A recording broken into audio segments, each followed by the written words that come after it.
سلام فتوات تغادلتي خمي قنيكم بالدعم فتوكم كبرت تغادلتي كمي غنيكم لكم انا كزابير مسكن تملي سمت لخو تزفلت نسوسن معلتات فينا غنينا نيرنا حزقا تمليسنا مزينا لنا ابزا حدش تهلو كنتات زلوها هذا قنچب بيلا اتزلو معبالتات انتي يمثل زبل اتو عنكر قدايتنا واخم كبصحي سنه مكتتال اي برهانه سبسانه سم مالتي لفعتي يا خم تفطو اب شيري اب ناي سراويت قيدي سوريو صريح زلو زي تكاتل وهم إلى تسفى يقبر رهيبة يزلو حابريتا بقصال صومن ويدما بناي تقراي إلا تسرانش الدشتن أبزنين أيه ويدما أب صومن تمعتي كاب مسواق حاب تقراي خوات سيو زمل حابريتا رهيبة له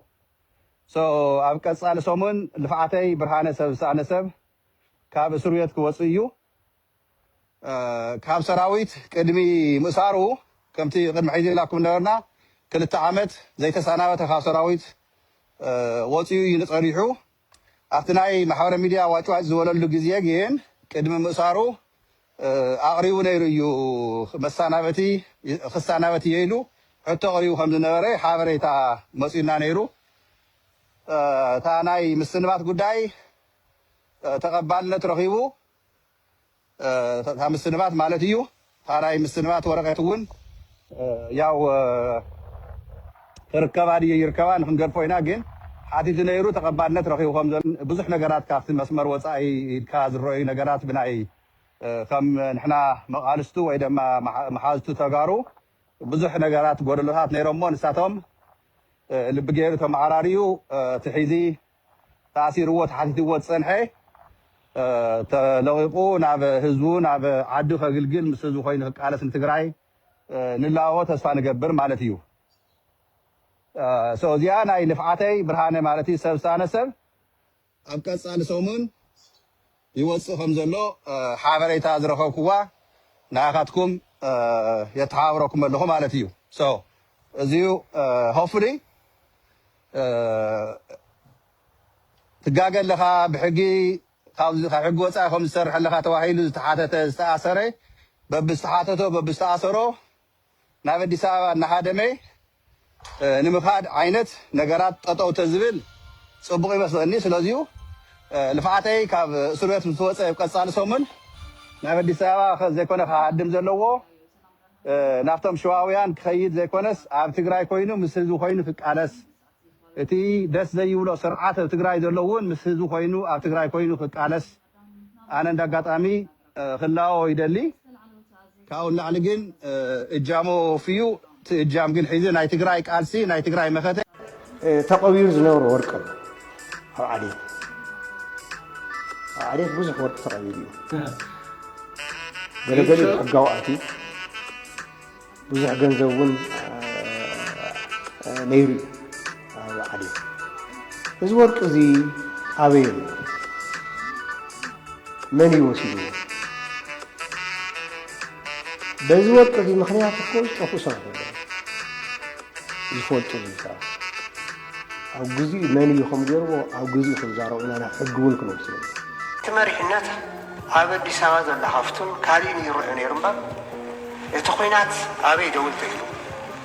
እንታይ ዝገበርና ይፈልስ ምስ ሙሉእ ዓቕምና እንዳሃለና እኮ ድርድር ኣብ ደብረና እንዳሃለና እኮ ተደራደር ተባሂልና እዮ እምቢልና ዲና ደብረፅዮን እኮ ኢድካ ሃብ ናይ ኤርትራ ሰራዊት ናይ ኢትዮጵያ ሰራዊት ኮይኑ ብሚድያ ጻድቃን እኮ ኣብይ ዘሎ ሓይልና እንደራደር ኮይኑ ብሚድያ ስለዚ ምስ ሙሉእ ሓይልና እንዳሃልና ተደራዲርና ምዕራብ ትግራይ ነው ምሰሉ ጸለምቲ ነው ምሰሉ ንኽእለሉ ኩነታት ዝተመዓራርዩ ጸለምቲ ኳሻልና እዮ ምዕራብ ትግራይ ንኽእል ነርና ቦታ ክትመለሱ ክለቀልኩም ተባሂሉ ብድርድር ስጉዳይ ንኽእል ነይሩ እዚ ባዕሉ ንምንታይ ኢና ናብኡ ከይድና ዝብል ግምገማ ማለት እዩ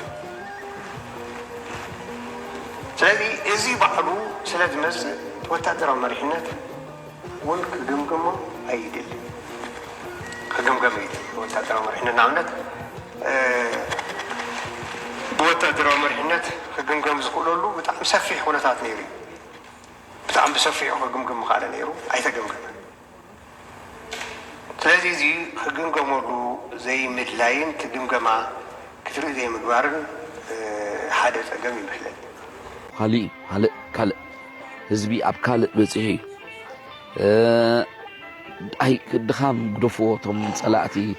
ቶም ክትፅይቁ ፍቲ ታሕቲ ዕግርግር ትብሉ ግደፍዎ ድኻም ህዝቢ ተዓሪቑ እዩ ኣዝዩ ዓብዪ ስራሕ እዩ ተሰሪሑ ኣብ መሬት ደሎ ሓቂ ካልእ እዚ ቀንጠ ምንጢ ክትኣራርዩ ኣይጥዋዓሉ ንኣብነት ኣብ ነፍሲ ወከፍ ቃለ መሕተት ናይ ዝኾነ ይኹን ኤሊት ናይ ዝኾነ ይኹን ትግራዋይ ኣብ መድረኽ ምስ ተሰቕለ ንሕና ኩቱር ሓጎስ እዩ ንሕና ኣሕዋት ኢና ካብ ጥንቲ ጥቅምቲ ከምዚ ኢና ሃይማኖትና ሓደ ቋንቋና ሓደ ይብሉ ኣብቲ ነዳልዎ ዳስ ከዓ ናይ 9 ብሄር ዝተኸድና ኣዴታት ኣለዋ 9 ብሄር ኤርትራ ኣብቲ ኣዳራሽ ኣሎ ቋንቋና ሓደ ክብል ከሎ እቲ ትግርኛ ድዛረብ ትግርኛ ምስ ትግርኛ ዲና ንዓርቕ ዘለና ማለት ድዩ 8 ብሄር ኤርትራ ናበይ ኣቢልናዮ ሾ ናበይ ኣቢልካዮ